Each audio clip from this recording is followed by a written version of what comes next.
Honorable Keter, you know, one of our viewers is asking this evening, what is it that is motivating senior government officials to leave office and vie for elective positions after the time they've served in government? Well, Waiga, it's not only the senior government official. I think there are various levels of people. And I think for me it's motivated by individuals calling, either by their constituents or personal. Some say it could be influence, resources, or power. That's what? I don't think so, Waiga.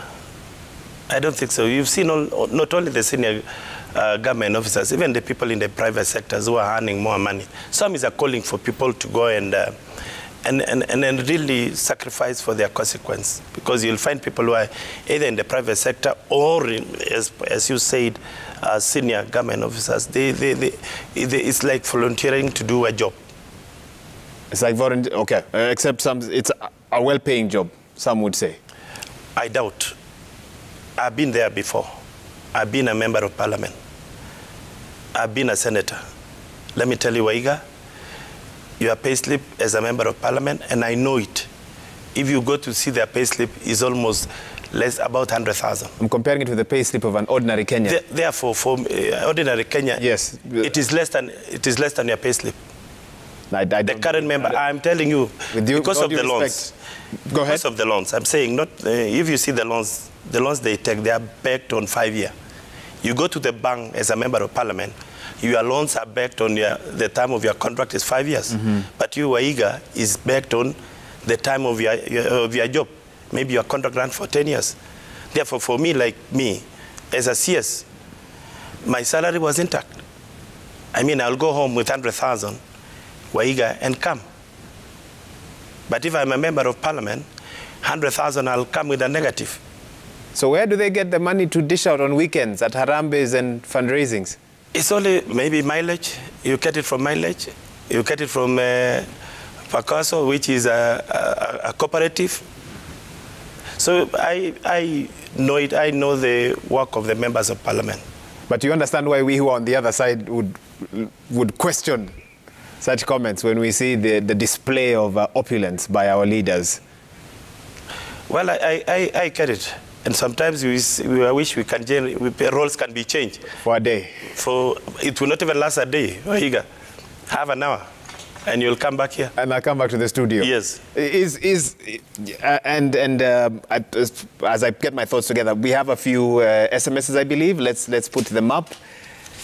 Let's see what we have. The first one, Jomo Gigi from Okoroene, you're saying, is Keter going against the grain as he goes for the county job with a, okay, he terms it as a lukewarm relationship with UDA.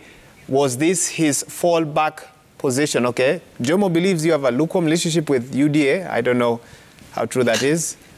I don't have any lukewarm relationship. I don't know. Maybe I don't know. Maybe it's from Okoroene. I come from Kericho. So, and I don't know. Let me put it, there is no lukewarm relationship. With our UDA party? Yes, there is no.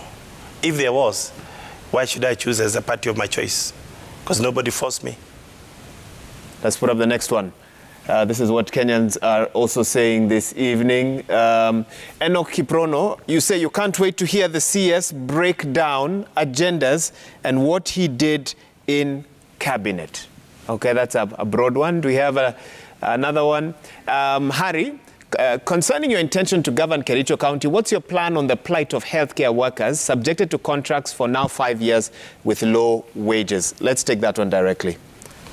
I think you realize I said my first agenda is on healthcare, which is really something worrying, not me. It's the people of Kericho. One of them is you have to get the right personnel and give them the right remuneration when it comes to either salary or their terms of contract, because these are the people who are in the forefront in terms of execution of the healthcare policies, which I intend to roll out. Okay, so that's your response there? Yes. To that particular question. Okay, yes. Let's put up another one or two more. I know in the interest of time, we might not be able to take all of them. Remember, 22422 is the SMS line. And the hashtag is Newsnight. Ask CS Keter, would he join Kenya Kwanza bandwagon in attacking the president once he joins the outfit's campaign trail? Is that the kind of politics you will play? And lastly, if we were to advise the DP, what would he tell him to change on his campaign messaging? Mwalimu Okello. On the first one, I'm soon going to join the campaign back wagon of Kenya Kwanza. When I start rolling out my campaign, I'll be there, and I believe that there are so many ways of passing messages, and people varies. So, I mean, this is personal. I think for me, having worked with the president and the deputy president for 20 years, there must be that respect at all times. So you practice a different brand of politics? Of course. And that has been my politics. Even if you look at me as a member of parliament, I've never been a controversial figure. Yes. A question here of something you said earlier. You spoke about the bottom-up economic model as the reason why you're choosing the UDA side of politics and the Kenya Kwanza side at this time. What does bottom-up mean for you? You know, if we can build the economy, develop the economy from the grassroots, I mean, the way I say it, I mean, a healthy county is a healthy country by extension, because if anybody down can do business and build it up to the national or to a big giant. That is what I believe in. I mean, if you see people have been, they look for jobs in Nairobi, for elsewhere to get money, and then they don't develop that business. But if you build a business, I mean, why should people be even flocking Nairobi as a capital city? If there is money in Kericho, I mean, why should people be coming looking for jobs here? The youths will get jobs, everybody will get money, and that is what we want, a vibrant economy. Would it have been possible to entrench the bottom-up economic model as NAGCS, where you sat at a cabinet level? Well, if you see the constitution very well, I mean, energy is a national function. It's not a devolved function. It is a national. So, no, it wasn't possible? It is not. It is not. How will you do this for Kericho? You say bottom-up Kericho with that in mind. Practically, how will that work? I mentioned about agribusiness, isn't it? That we want to develop. I mean, a fruit industry. I mean, there was one like in Roret, which they started pineapple, but it's not working. But you need to up to all the fruits, not only one item. I mean, so that you don't look for what you can grow within the area. You look outside, even other jurisdiction, be it like Nyamira, like Kisii, the counties which are nearing.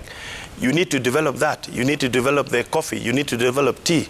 Why can you, instead of going to doing the black tea as a tradition, there is orthodox tea. I mean, Kericho has a Kabianga tea farm, which is about 400 acres. Why can you build a factory which is different from the other factories which are traditionally done by KDDA?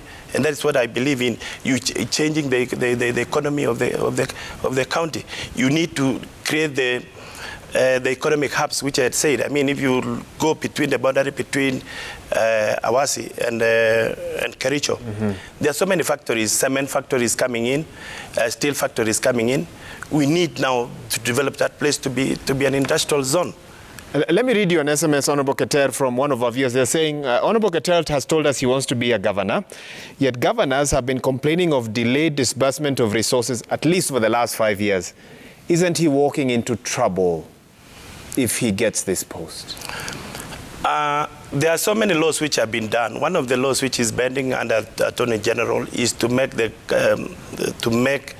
intergovernmental RC to be a commission, which is in charge of devolution, and then COG. As it is right now, COG cannot get any exchequer money.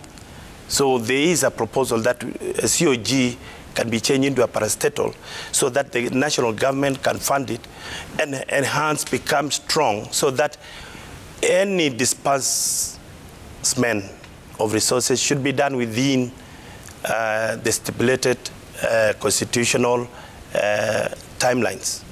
But there are those who feel that it's a bigger issue than simply how to get money to the counties. It's an issue of an economy laden with debt. It's an issue of counties taking the heat because first charge goes to the debt that the country owes its lenders. Well, the issue of it cuts across. I mean, even when I was in the Ministry of Energy, sometimes there was a delay in disbursement of funds. Mm-hmm. It was never done because this is it's a collection of revenue, isn't it, from the Treasury to the consolidated fund. Therefore, the delay is not only to the counties. I mean, the delay is also to the national. And you cannot share away Waiga and say because there have been a problem there, I won't serve. I won't go. Why can I go there and change? But what do you then tell the people of Kericho, marching with grand promise, no money to back that promise, you're in trouble? We will look. That's something you've anticipated. We look outside. We look outside the box. We not only rely on the revenue from the national government. We also have to get donors. We have to get private sector. We have to do projects under the PPP model. I mean, we should not only concentrate on the money from the national government. Everybody must participate. The private investors, we have to create the environment.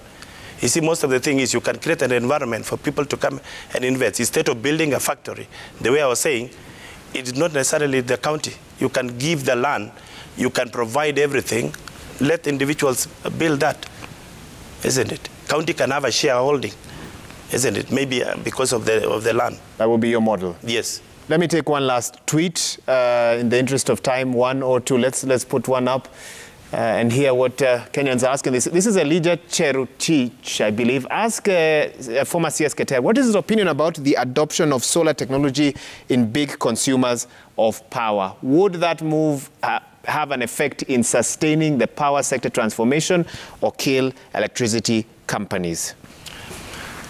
For me, solar supplement. It will not kill. It will not kill. We encourage, even if you see the law, it encourages solar. Me, myself, I run a hybrid.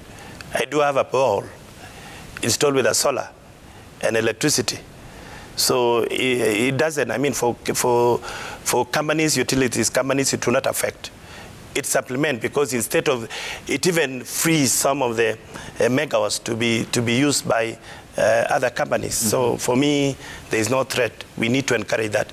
And yet, if these companies are removed from the grid, won't that eventually affect Kenya Power and KenGen? It will not, because if you see solar, unless the batteries, they are trying to develop batteries so that it can run 24 hours. Mm. Solar is, the efficiency of the solar is about less than 50%. So if you are running a huge manufacturing company with solar, which maybe you have it on by, let's say, 9 to maybe midday or 2, what happened to the other hours?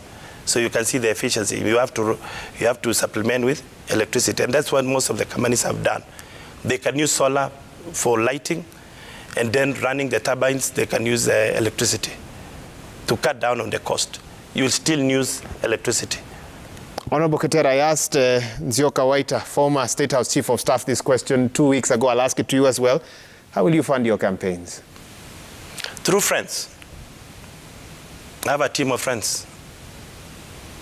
The average gubernatorial campaign could get to $1 billion. You must have very good friends. Well, you see, I've run an election. You can use $1 billion Waiga, and I'll use 100,000. Or no, 1 million. You'll use less 1% or yes, 10%? It depends on how you want to run any election. It depends on that. For me, I planned it very well. Got friends to contribute. Most of the work, I've not even spent a cent. The billboards in Kericho? These are friends who have done it.